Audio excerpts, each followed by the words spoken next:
आज बहुत सारे बच्चों का क्वेश्चन रहता है कि सर एग्ज़ाम की तैयारी किस प्रकार से करें।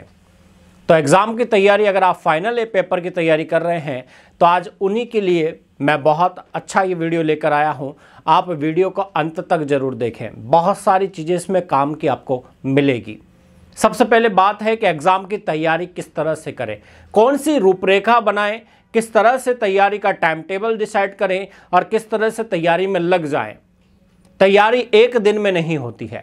तैयारी के लिए पूरा मसौदा तैयार करना पड़ता है, पूरा टाइम टेबल तैयार करना पड़ता है और उस टाइम टेबल के अनुसार हमें लगातार हर दिन मेहनत करनी पड़ती है। लेकिन मेहनत कैसे करें, शुरुआत कहाँ से करें, किन किताबों से करें, कौन से नोट्स पढ़ें और कौन से नोट्स नहीं पढ़ें, आज उन सभी बातों को मैं आपके साथ डिस्कस करूंगा। सबसे पहली बात, आपको करना कुछ भी नहीं है। शुरुआत में मुझे ये डिसाइड करना है कि मेरा एग्ज़ाम कितने समय बाद होना है। अगर मेरा एग्ज़ाम कुछ समय बाद होना है, जैसे मान के चलो कि मेरा एग्ज़ाम आज से 6 महीने बाद है, तो 6 महीने बाद अगर मेरा एग्ज़ाम है तो मुझे 6 महीने के अकॉर्डिंग ही अपना टाइम टेबल सेट करना है कि मेरा सिलेबस कितना बड़ा है और वह क्या 6 महीने के अंदर कंप्लीट तैयार हो जाएगा, तो उसके अनुसार मुझे काम करना है। सिलेबस ज़रूर याद रखें। सबसे पहले आपको क्या करना है, एग्ज़ाम की अगर आप तैयारी कर रहे हैं, फाइनल पेपर की आप प्रिपरेशन कर रहे हैं, तो आपको सबसे पहले अपना सिलेबस अपने पास रखना है। अगर आपने अपना सिलेबस अपने पास रखा है, अब उस सिलेबस को आपको पूरा रीड कर लेना है, उस सिलेबस को पूरा पढ़ लेना है एक बार। और एक बार पूरा सिलेबस पढ़ने के बाद में आपको ये आइडिया लग जाएगा कि भाई इस एग्ज़ाम में मुझे क्या क्या पढ़ना है और कौन कौन सा मटेरियल मुझे काम में लेना है और कौन सा मटेरियल मुझे कहाँ से मिलेगा। तो सारा आपके माइंड में सिलेबस के अनुसार आ गया। जब सिलेबस के अनुसार वो माइंड में आपके आ जाएगा तो उसके बाद में आपको ये ध्यान रखना है कि मुझे सिलेबस के अनुसार जितना भी मटेरियल पढ़ना है, उस मटेरियल को मुझे किसी भी तरह से अपने पास अवेलेबल करना पड़ेगा।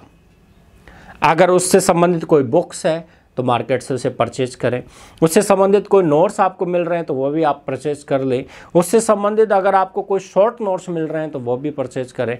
यानी आपके पास उससे संबंधित संपूर्ण जानकारी यानी मैटर होना चाहिए।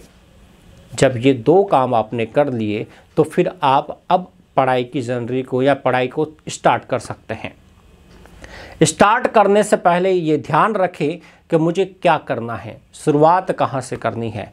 तो हमेशा विशेष ये ध्यान रखें कि शुरुआत उन टॉपिक से करो जो टॉपिक आपको अच्छे लगते हैं, क्योंकि ऐसा तो नहीं कि पूरे सिलेबस में आपको सारे ही टफ लगते हैं।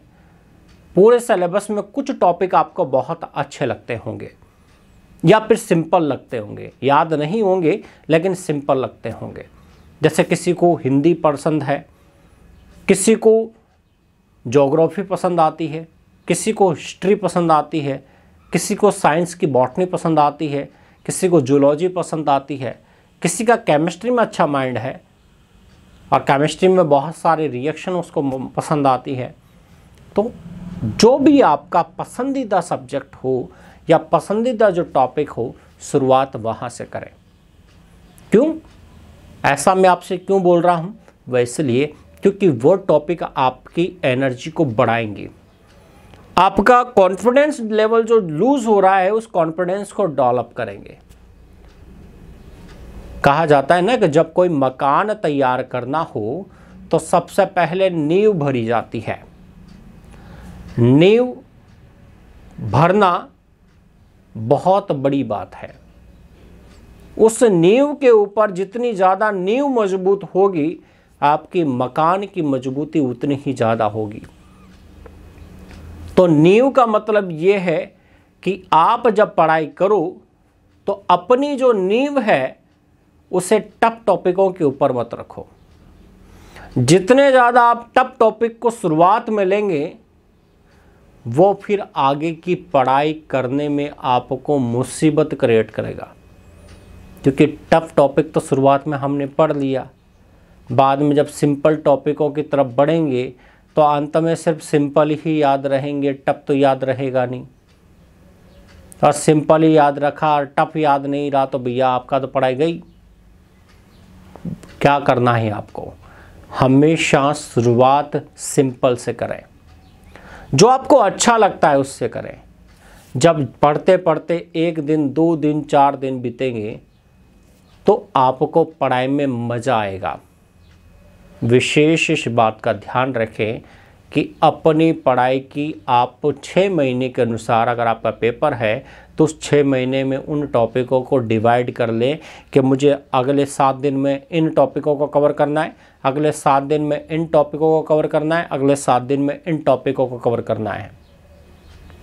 जब आप 7-7 दिन का एक टाइम बना लोगे कि इस हफ्ते मुझे ये टॉपिक निपटाने हैं, इस हफ्ते मुझे ये टॉपिक निपटाने हैं और इस हफ्ते मुझे ये टॉपिक निपटाने हैं, तो ऑटोमेटिकली मान के चलना कि आपकी तैयारी बहुत प्रॉपर तरीके से आप करना शुरू कर दोगे।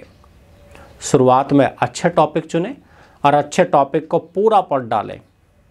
याद चाहे हो या मत हो, लेकिन भैया पढ़ना पूरा है।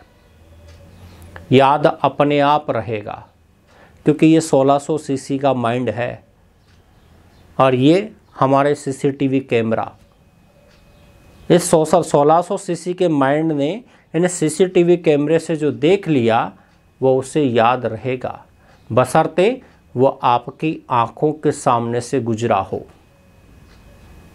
विशेष इस बात को फोकस करें कि इन आंखों के सामने यानी जो सीसीटीवी कैमरा है इसके सामने मुझे हर मैटर को गुजारना है, चाहे वो मुझे याद रहता हो या नहीं रहता हो, लेकिन एक बार अपनी नज़रों के सामने से उस मैटर को गुजार लेना है।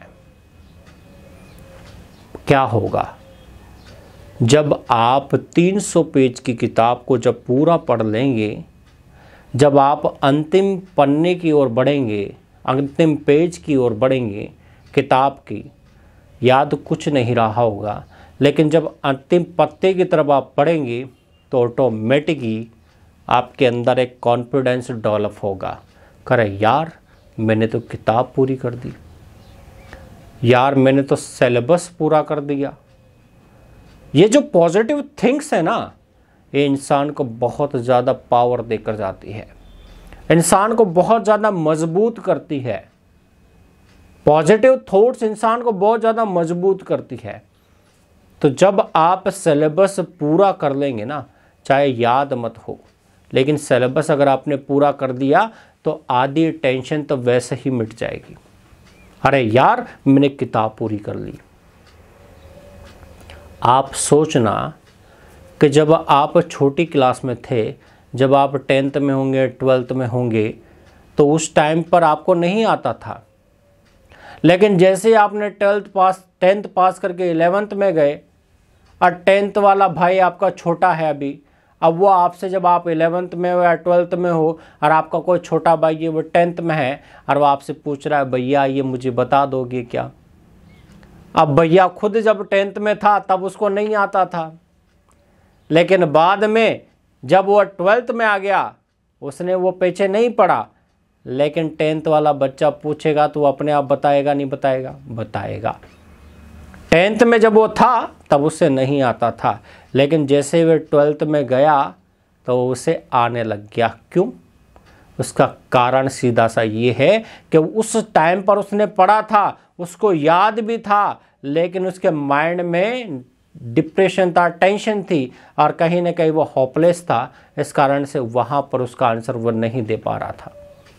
और यहाँ 12th में उसका माइंड क्या है, फ्री है, इस कारण से वो आंसर दे पा रहा है। विशेष इन बातों का ध्यान रखें कि अपनी पढ़ाई को तरीके से करें और 6 महीने का जो आपने टाइम पीरियड बनाया है उसे लगातार रोज़ाना डेली फॉलो करें। और लगातार जब डेली टाइम टेबल आप फॉलो करेंगे तो मान के चलना आप बहुत अच्छा रिजल्ट आपका आने वाला है। इसलिए जीवन में हमेशा ध्यान रखें कि एक अच्छी रूपरेखा और एक अच्छी रणनीति के साथ अगर आप आगे बढ़ेंगे तो जीवन में हमेशा सक्सेस होंगी।